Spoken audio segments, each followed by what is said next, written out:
5 things to do before you start selling on Amazon in the UAE. If you do these 5 things, you can easily overcome a lot of stumbling blocks that most people encounter when they start their business on Amazon. What are they? Keep on watching. Number 1, open an account. Yes, I know it seems to be a bit obvious. However, opening a professional account on Amazon in the UAE is essential because a professional account unlocks many important features, some of which are uploading bulk inventory using a spreadsheet. So if you have a lot of products and you want to sell them on Amazon, you don't have to upload them one after the other. You can upload them in bulk using a spreadsheet. Number 2, the ability to use third-party applications that can help you better manage your business, as well as the ability to win the buy box. Now, with that being said, the great thing about Amazon in the UAE is that the only account available is the professional account. And yes, it is free. And yes, you can open it and not be ready to sell straight away or immediately. So you can decide to register straight away right now and open a seller's account and not be ready to sell products straight away. Maybe you want to sell products in a few months down the line. However, the account is free and you can open it right now. Who knows when that might change, because Amazon obviously constantly make changes. So why not, if you're thinking of becoming a seller on Amazon, why not open an account now? What are you gonna need to open that account? Depending on where you live and how you want to open that account, either as an individual using your own credentials or as a business using your business license, of course. Now, what you will need are mostly 2 types of documents. I do go into the details in another video on this channel. I will leave it linked in the description box below. But essentially, if you are opening as an individual, depending on where you live, you either need an ID, a passport, or a driving license, and you will also need a bank statement or a credit card statement or a utility bill that can verify your account. As simple as that. If you are opening your professional account as a business, you will need your business license and you will need proof of ID of all the business owners or business owner if it's only you. Again, either an ID or a passport or a driving license in order to verify that you or whoever is opening the business owns that actual and particular business. Now, number 2, act fast. Before I jump into number 2, I want to remind you of our competition. In each and every video, we have a competition whereby you can win a one-on-one call with me over Zoom. If you want to try and win, all you need to do is like this video, leave a comment, and subscribe to the channel. The person that won for this video is the person who left this comment. Thank you so much for leaving a comment. Please send me a DM to our Instagram account, Amazon Sellers Society, so we can set the meeting up. So back to point number 2, act fast. Here's the thing about Amazon.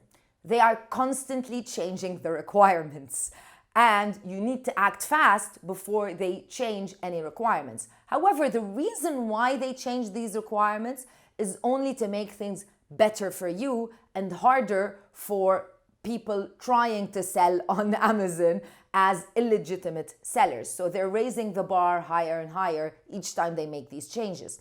For example, back in 2014, the health and beauty category changed from unrestricted to restricted.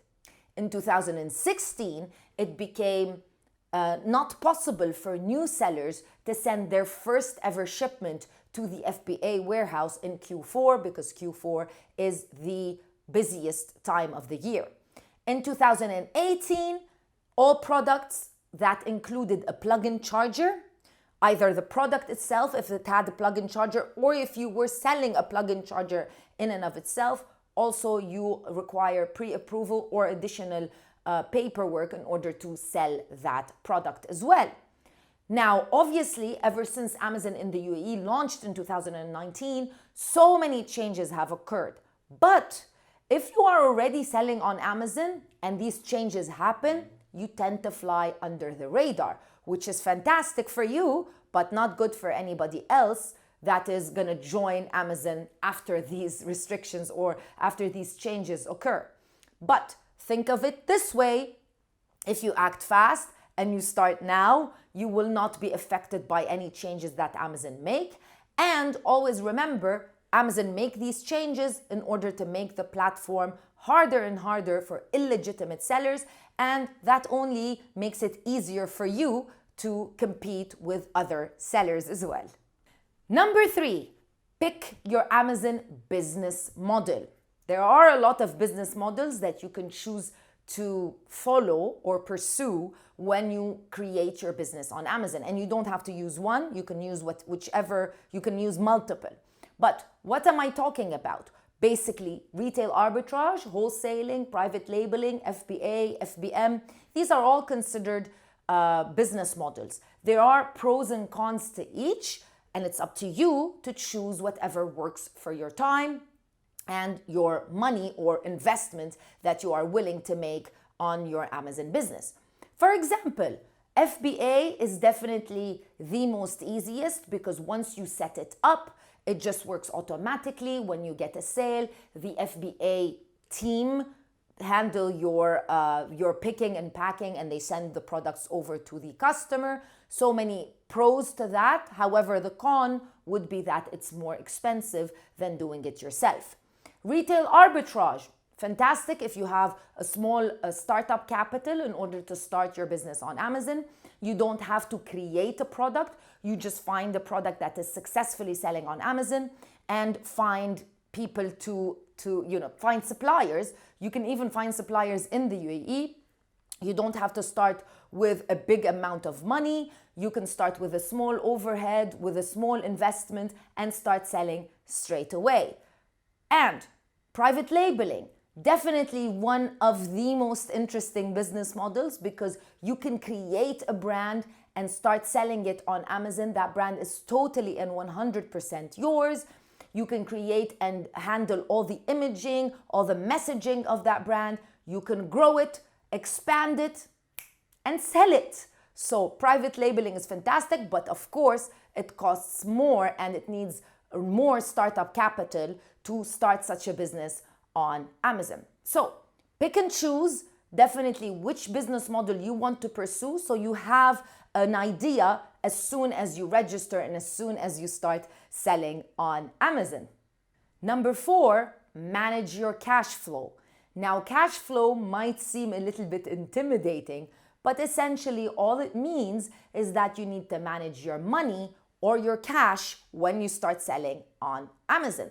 Because the thing is, most new sellers don't know that Amazon holds your money for 15 days before they send it to your preferred method of deposit or preferred bank account, and you can start using that money. So if you start selling on Amazon and you're very successful and you need to order again, I know, great problem to have. You need to order again before you run out of stock.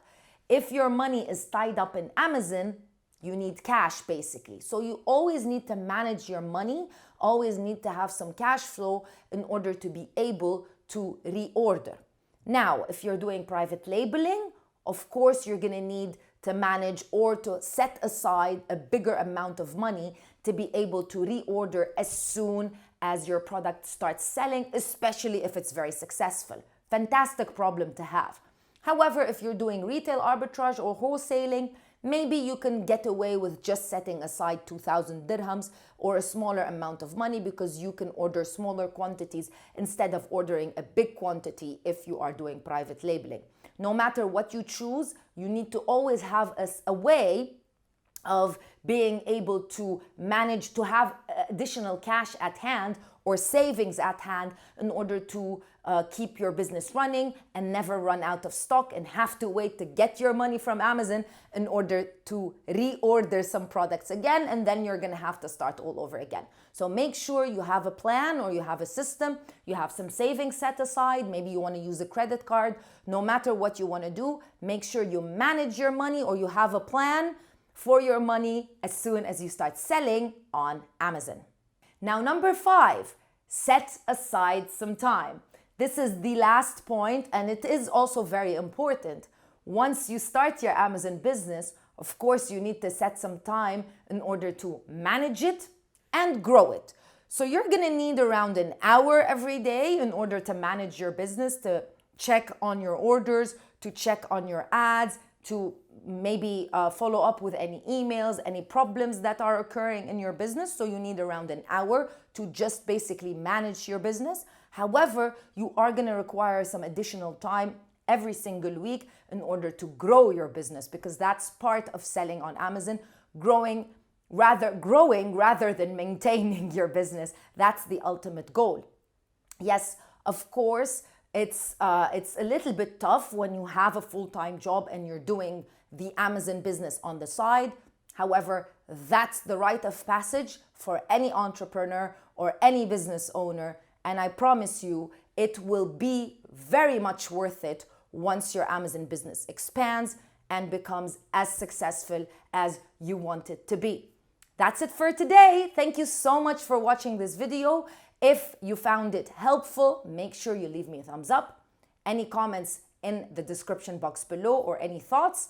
I will see you in another video with more information. Bye.